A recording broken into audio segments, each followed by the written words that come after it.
করবেন। হাকিমুল উম্মত মুজাদ্দাদে মিল্লাত, যাকে উম্মতের ডাক্তার বলা হয়, তিনি বলেন এটি পরীক্ষিত আমল। যদি আপনারা এই আমলগুলি করতে পারেন, নিজের জীবনে বাস্তবায়ন করতে পারেন, তাহলে আপনার স্বাস্থ্যকে আল্লাহ তাআলা সুস্থতার নিয়ামতে রাখবেন এবং ব্রেন স্মরণ শক্তি আল্লাহ তাআলা বাড়ায়। হাকিমুল উম্মত মুজাদ্দাদে মিল্লাত আশরাফ আলী থানভী রাহমাতুল্লাহ আলাইহি বলেন,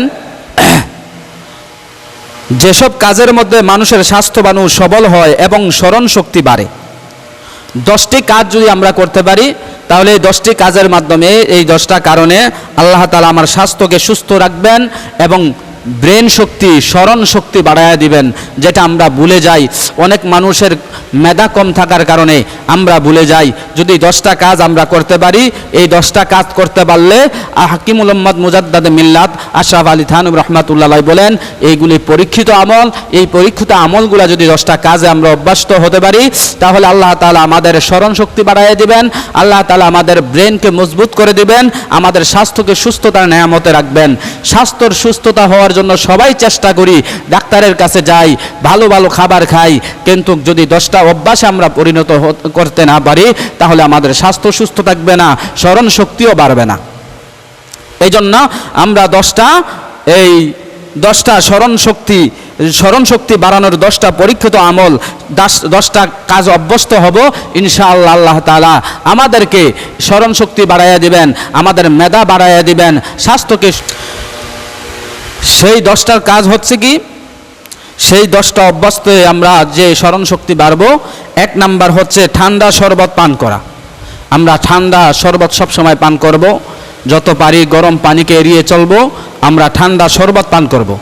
পরীক্ষিত আমল, এগুলা করতে অভ্যাস করেন, ইনশাআল্লাহ দেখবেন আল্লাহ তাআলা আপনার স্মরণ শক্তিও বাড়াই দিবে, স্বাস্থ্যকে সুস্থতার নিয়ামতে রাখবেন। 1 নম্বরে স্মরণ শক্তি বাড়িয়ে 1 নম্বরে ঠান্ডা শরবত পান করা। 2 নম্বরে মিষ্ট দ্রব্য খাওয়া, মিষ্টি জাতীয় খাবার খাওয়া। রাসূল করিম সাল্লাল্লাহু আলাইহি ওয়াসাল্লামের একটা সুন্নাহ, আল্লাহ রাসূল সাল্লাল্লাহু আলাইহি ওয়াসাল্লাম বেশি মিষ্টি খাইতেন। এই মিষ্টি খাওয়ার অভ্যস্ত করা, এই মিষ্টি খাওয়া অভ্যস্ত যখন আমরা করতে পারবো, তাহলে ইনশাআল্লাহ আমাদের স্বাস্থ্য ভালো থাকবে এবং স্মরণ শক্তিও বাড়বে।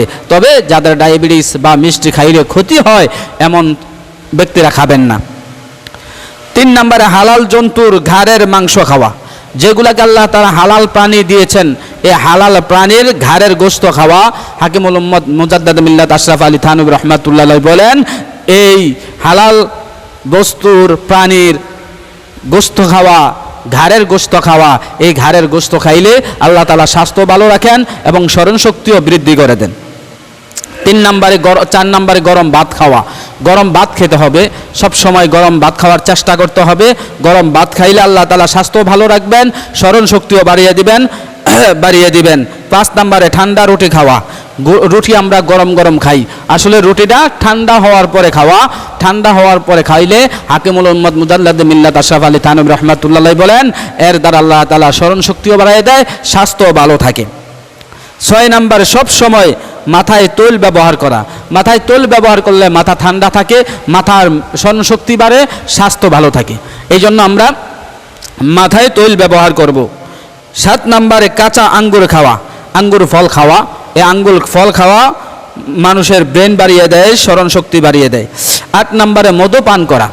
মধু পান করার দ্বারা আল্লাহ তাআলা স্মরণ শক্তি বাড়াইয়া দিবেন, আল্লাহ তাআলা স্বাস্থ্য ভালো রাখবেন। 9 নম্বরে মিষ্টি ফল খাওয়া। মিষ্টি ফল খাওয়া এটা স্মরণ শক্তিও বাড়িয়ে দেয়, স্বাস্থ্য ভালো রাখবে, মিষ্টি ফল খাওয়া। 10 নম্বরে শুকনা জঙ্গ ডুমুর খাওয়া। শুকনা ডুমুর জান্নাতি একটা খাবার।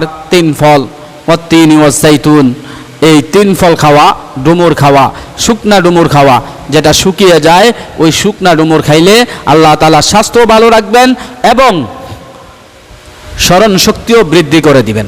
এই জন্য ইনশাআল্লাহ আমরা চেষ্টা করব, এই 10টি যদি আমরা অভ্যস্ত করতে পারি, আমাদের জীবনে আনতে পারি, এই 10টা জিনিস জীবনে আনতে পারলে আল্লাহ তাআলা আমাদের স্বাস্থ্যকে সুস্থ রাখবেন এবং স্মরণ শক্তি বাড়িয়ে দিবেন।